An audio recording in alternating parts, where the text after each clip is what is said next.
Happy holidays, everybody, and welcome into the daily Faceoff morning Cuppa hockey Christmas special. A nice little round table to maybe pick you up on a nice Christmas morning here. Tyler Yaremchuk, Colby, Cohen, Jonny, Lazarus, and of course, Frank Seravalli. We hope you're all having a great holiday season so far. The holiday special is brought to you by Fountain Tire. Once again, you and your family's safety is important. That's why Fountain Tire treats your vehicle like it's their vehicle, whether it's new tires or maybe your engine has a little rattle. Stop into Fountain Tire today and they'll sort you out. Check them out online at fountaintire.com. We got a couple of Christmas-themed questions for everybody as we're going to go around the NHL, the world of hockey, give our naughty and nice list, all of that good stuff. But first, maybe just on a personal note, Christmas time, always a nice time to look back and remember. I want to know you guys, when you were a little bit younger, is there like a hockey kind of Christmas gift that you really remember getting as a kid? Colby, I'll let you go first.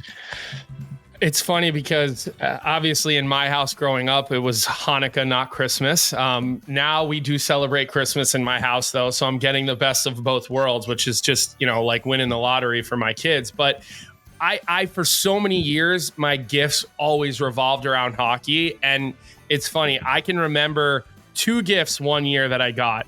I was 9 years old, something like that, right in that range. And all I wanted was a John LeClair jersey that year. And for the opening night of Hanukkah, that's what I thought I would get.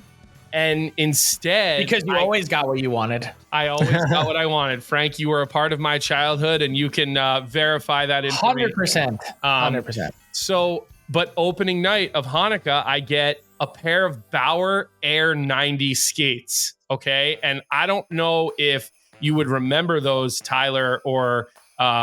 He wasn't even born yet. But the Air 90 skates were like all Better black. off, right? And they no. Those were like Nike. This was way before Nike and Bauer. They were like all black and they had like little gold sort of flakes trims throughout.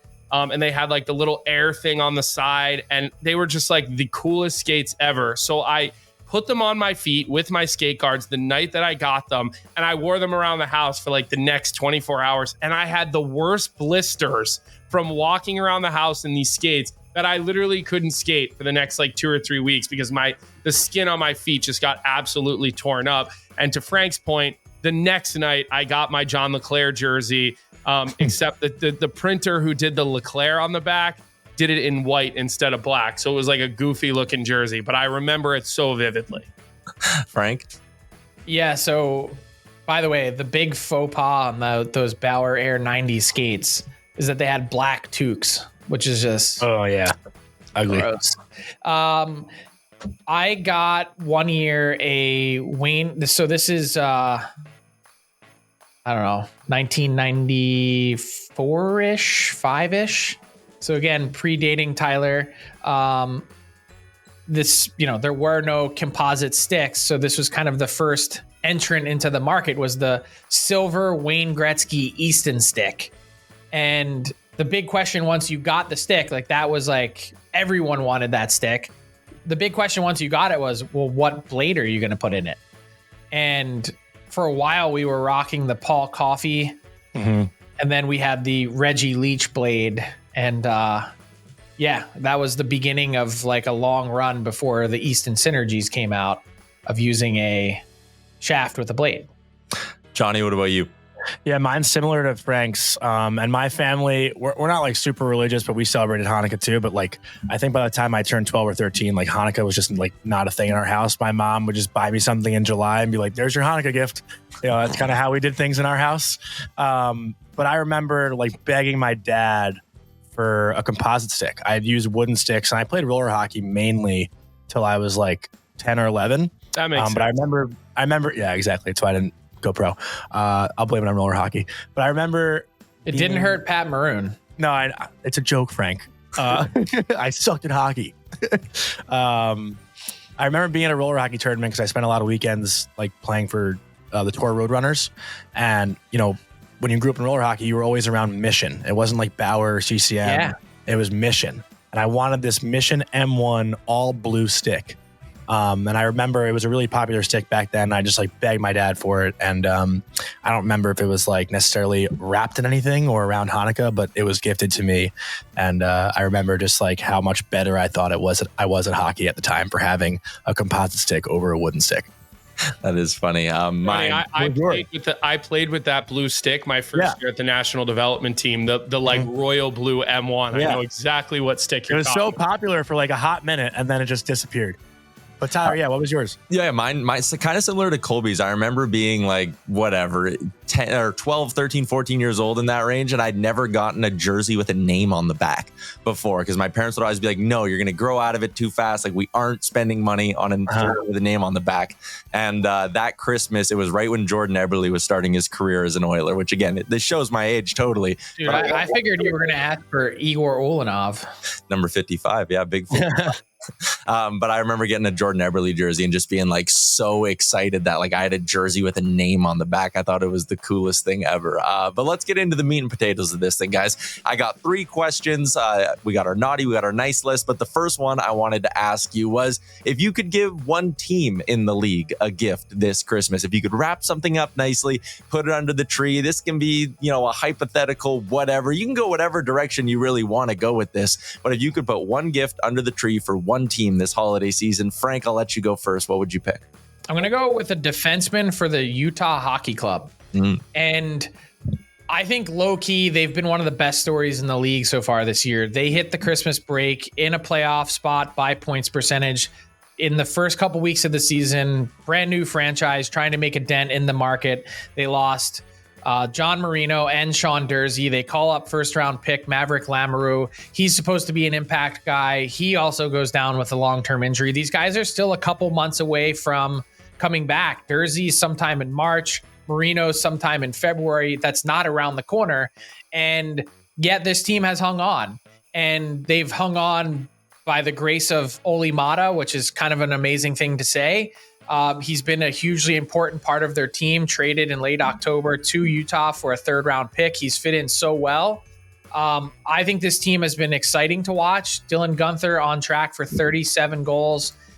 They've punched above their weight class with the players that they've been missing. And that's a team that I'd like to see get rewarded in the second half for, what has been a really exciting start to their franchise.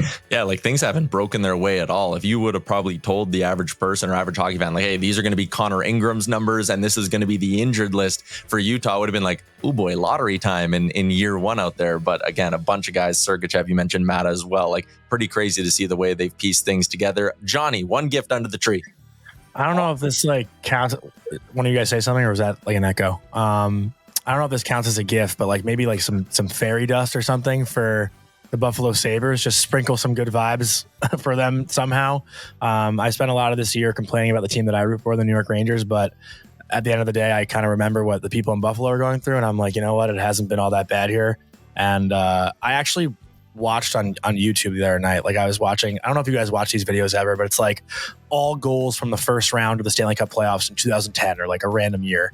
And I watched it, and it was like Buffalo, I think, against Philly. And the fans... That was 2011, yeah. 2011, yeah, whichever year it was. And fans in Buffalo were nuts. Like, it was such a... That was the end of Sergei Bobrovsky with the Flyers. That year? Yeah. Well, because, he had started over Briz, right? He took over the net for Brizgailov. That started that year, yeah. But, yeah, like, just you kind of remember how incredible the atmosphere was in Buffalo when they were good. And, I have a lot of Buffalo Sabres friends, fans that are friends, other way around, whatever. And I would love to see them get some good hockey back up there.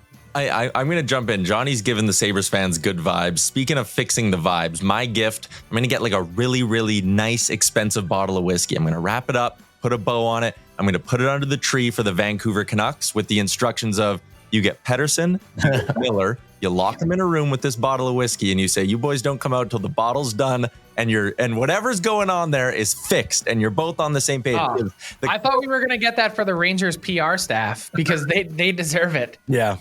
That is well, too. There's probably a handful of people who the gift would land with.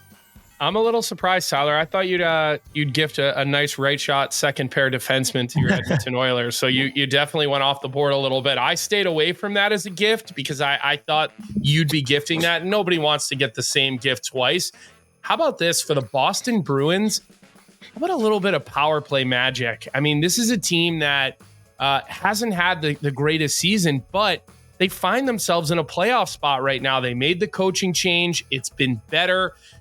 Tyler Johnson didn't work out. That was a short-lived experiment, but 13.2% for a team that has David Pastrnak on the power play and Charlie McAvoy and Brad Marchand. I mean, again, the other guys shouldn't even matter when you have David Pastrnak, who has one of the most lethal shots in the National Hockey League. And don't tell me that teams are sitting on him and covering him, because ask Alex Ovechkin how that's worked out for his entire career. So to me, the Boston Bruins need to be gifted some love on the power play.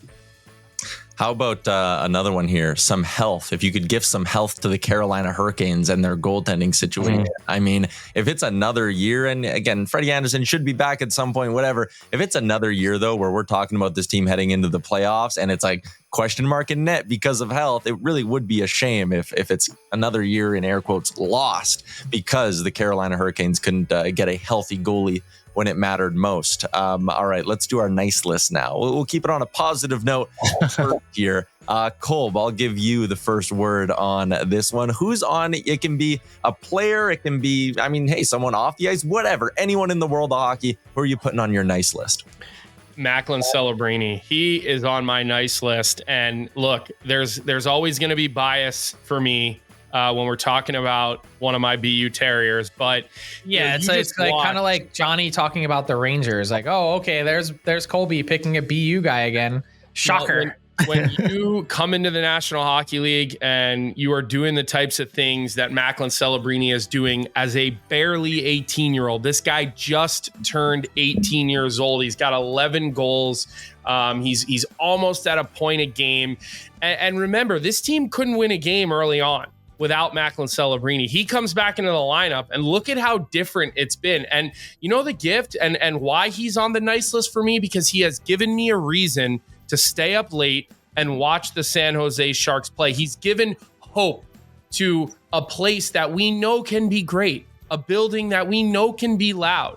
And I think he's worth buying a ticket. I think he's worth staying up late to watch. And he happens to be making me look good on the internet because of all of my Macklin Celini or bust takes when it comes to Rookie of the Year. But you could also look at that as a negative, because now you're up later in the day and you're hearing from me more.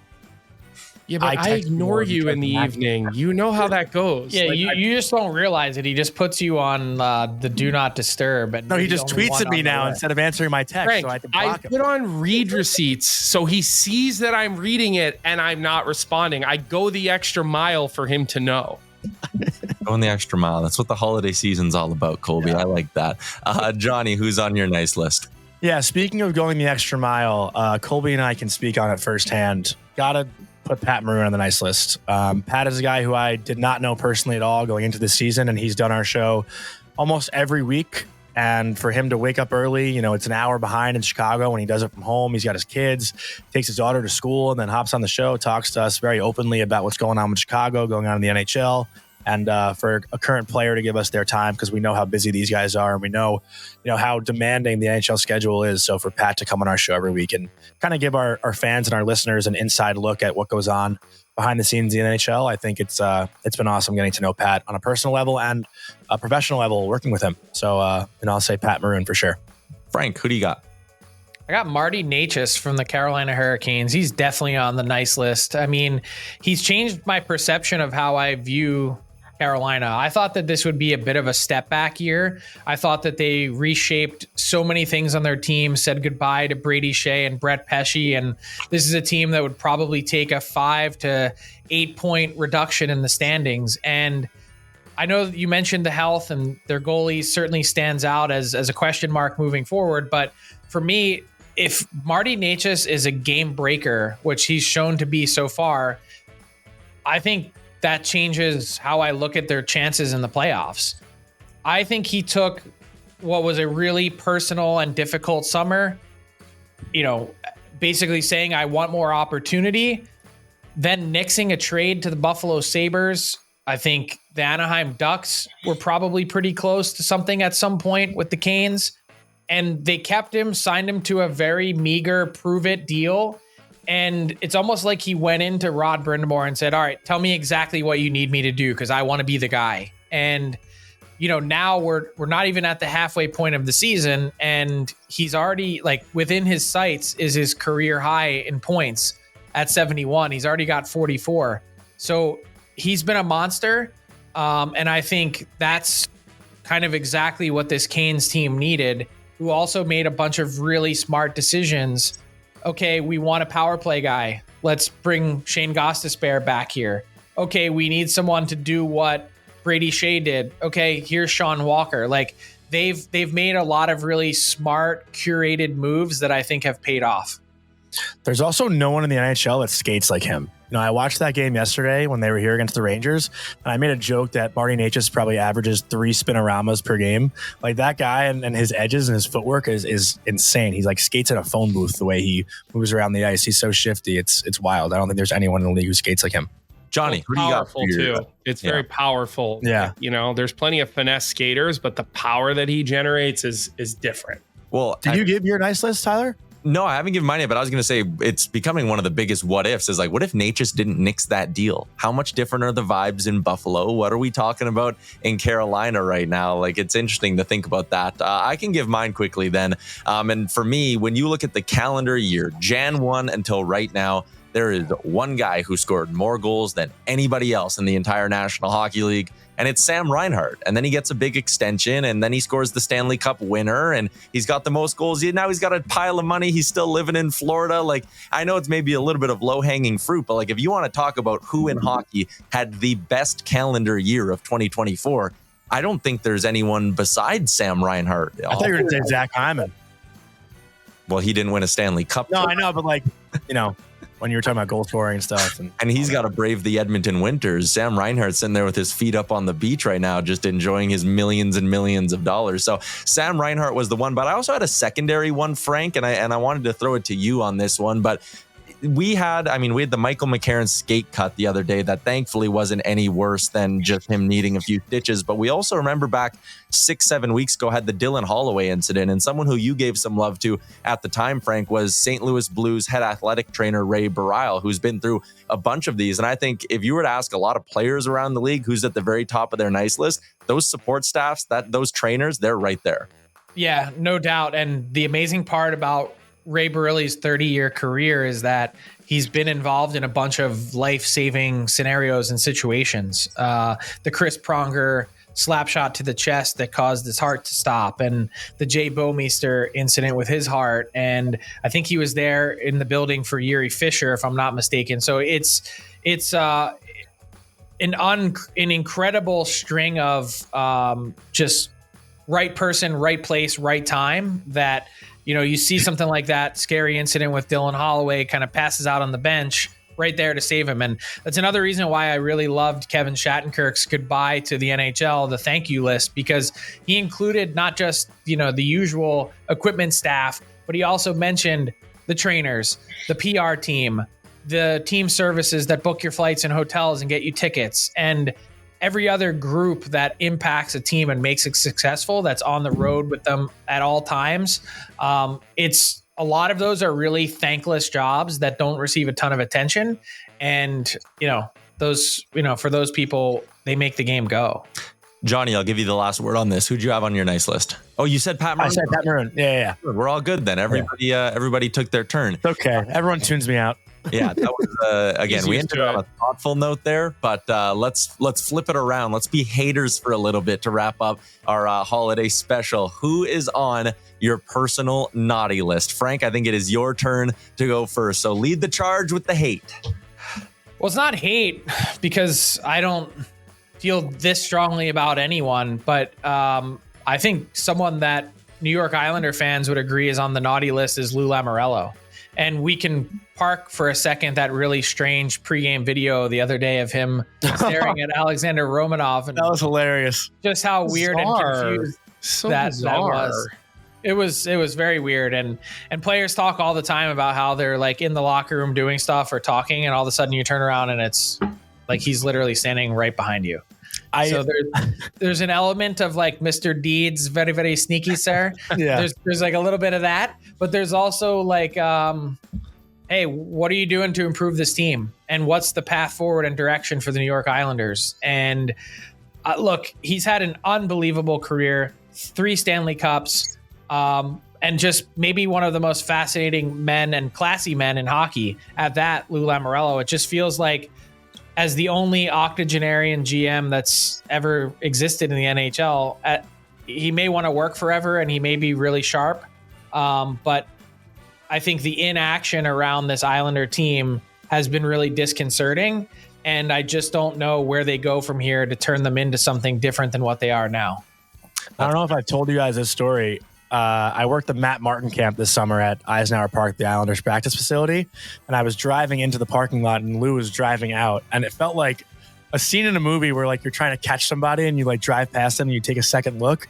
I felt like he kind of gave me that look when we were driving by one another. It was like the scariest 3 seconds of my life, just like doing that little. So you're scared easily by a very kind and nice 80-year-old man. He's just so intimidating. That look. I'm actually going to go second because I'm going to stay in New York for mine. And my naughty list, maybe this is a bit of recency bias, but again, I tried to look at 2025 as a whole.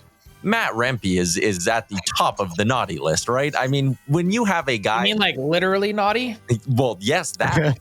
I thought the league was kind of past this point of having guys who, through 22 games in his NHL career, has, more ejections than he has points? Double the amount of ejections than he does points. That was a bit of a tongue twister for me. Mm-hmm. But I mean, again, it's a matter of time. And I like that the league kind of threw the book at him a little bit with the 8-game suspension. But like, this dude's probably going to hurt someone at some point. And I know part of it is he is massive and he's tall and he plays physical. So naturally, there are going to be collisions that maybe even sometimes look worse than they actually are. But just that fact alone of how many games he's been suspended now, he's got more fights than he has points in his short NHL career. He's averaging whatever it is, 4.5 penalty minutes a game now through his career. Matt Rempe, number one, write him in. He is number one on the naughty list for me. And Tyler, we share the naughty list because it was an easy pick for me. All the other categories that we were going to talk about today, I had to put some thought into. I had a couple of things in mind, but to me, this was the easiest one. You've got a guy who can't really make it to 6 minutes of ice time. He's multiple 5-minute penalties. You're constantly hurting your team and putting them shorthanded. Oh, and on top of it, you don't know how to control your body. Zdeno Chara was 6'9". Okay, every hit he threw in his career didn't have a flying elbow and a flying arm component to it. So when you have a guy who can't play 10 minutes a night in the NHL and is now going to be suspended 12 games and he's only played 22, at this point, he's going to be in the negative for what he owes the NHL in fine money versus what he has earned on his paycheck. So I said it to Jonny during the playoffs last year. I said it during training camp when we started this season. He belongs what the players call the jungle, and that is the American Hockey League. And honestly, if he plays this way in that league, he doesn't belong there either. You got to be able to play hockey to play in today's NHL. And look, Ryan Reeves just played his 900th NHL game. There is a path to playing the game hard and heavy, and maybe even in the gray. But for Matt Rempe, he doesn't play in the gray. He's not even close to the gray. It's 50 feet below the gray. And so, Tyler, I'm with you. He's on my naughty list, and I'm looking at Jonny's face right now. I think he might cry. No, I'm just curious if Frank had a thought on it, because you know how I feel about it. We've talked about it, but I don't know how Frank feels about Matt Rempe.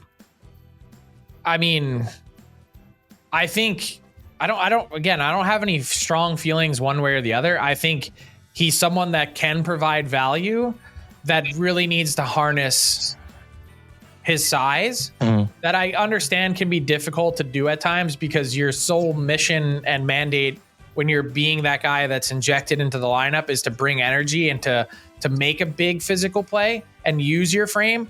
I think there's nothing more disappointing in the NHL than a player who's big and soft. And you won't say that about Matt Rempe, but what you could say through the first however many games of his NHL career is that he's been big and dumb. And that's an equally poor, reputation to have in the NHL. So he needs to clean it up. And I think he could be something, but right now he's been too much of a liability. I agree with that completely. And I think he's 22 years old. Like, that's why I said it the other night, like, this can be teaching moments. And I know people are saying, how many teaching moments does he need? But when you are that young and you're treated differently in the AHL versus the NHL, and Colby and I talked about this morning, like the developmental aspect of it, where he goes down in the AHL and plays power play, 6-on-5, like gets all these different opportunities that wouldn't even come close to seeing in the NHL. So when you talk about developing players, why would you treat someone completely different in the AHL than you would in the NHL when that wouldn't be their adjustment window? And that's something that, I've talked about with a couple of friends of mine, actually.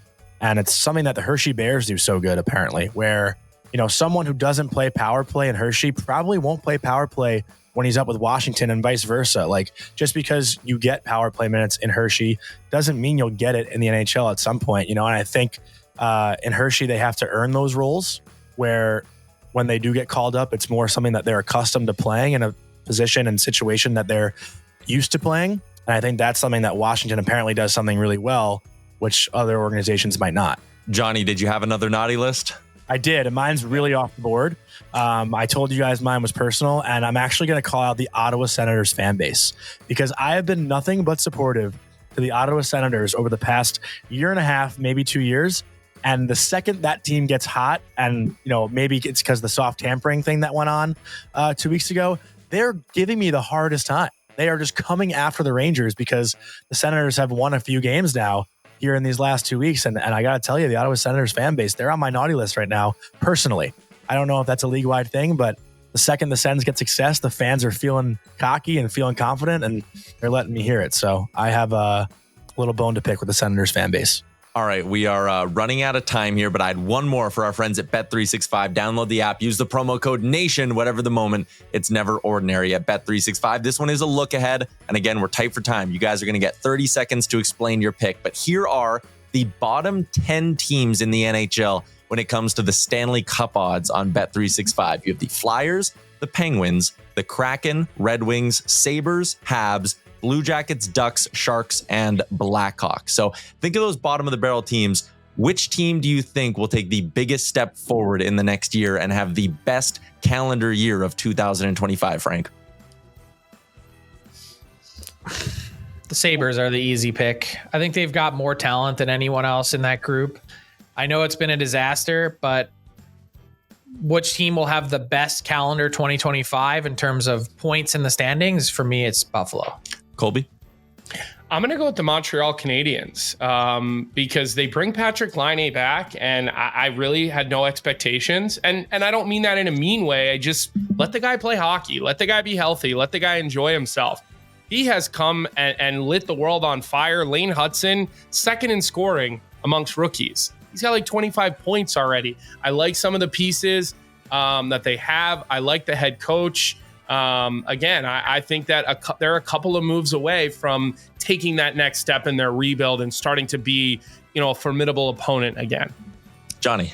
I like both those picks, but I don't want to stay similar to them. I actually was thinking Chicago. Connor Bedard's obviously having a down year right now, but could turn that around easily. And it seems like the players love Anders Sorensen. He seemed to come in and turn that whole thing around as of late. And I know speaking from Pat loves the vibes that are going on in the room right now with that turnaround. And they have older guys like Bertuzzi and Taylor Hall, Teravainen, and Nick Foligno. Like, they have the pieces there to be better than what they've shown. And obviously, my Alexis Lafreniere is Colby's Alex Vlasic, and Vlasic has become a really popular name around the NHL this season. And what, you don't agree? You've said it. I don't have a bedspread of Alex Vlasic. Okay, right. It's a little different. But speaking of Vlasic, he's a guy that we're talking about potentially for the Olympics next year, right? So, I'd say Chicago's a team that can turn it around. And Tyler, who's yours? I think for mine, I was going to lean Chicago if I wanted to be different. I mean, hey, if Macklin Celebrini is going to just keep taking steps forward and San Jose is going to maybe have a little bit of money to spend next summer, and then, I don't know, maybe the San Jose Sharks, they're in what I would describe as the worst division in hockey in the Pacific Division with just how top heavy it is and the way it falls off. So maybe I would buy a little stock if I could on the San Jose Sharks for 2025. But that is a wrap on our Daily Faceoff Live and Morning Cup of Hockey holiday special. Everybody in the YouTube, I hope you have some fantastic downtime. I hope you enjoy the holiday season with your family or anyone you love. And from all of us, Frank, Colby, and Pat Puff, our behind the scenes guy, and Jonny, we hope you have a great Christmas season. Thanks for tuning in.